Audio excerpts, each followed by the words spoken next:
Nilinaw ng Department of Health na wala pang bagong kaso sa Pilipinas ng Nipah virus na nagkaroon ng outbreak sa India.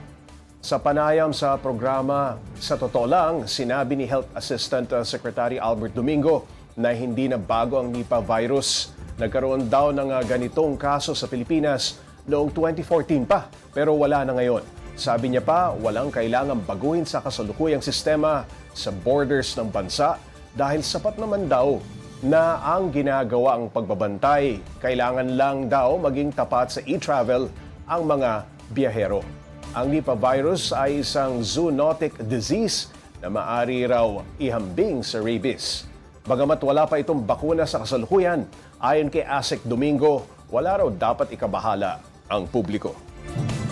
We are assuring you now, handa tayo. Huwag po tayong mag-alala, tukoy natin, kaya nating labanan.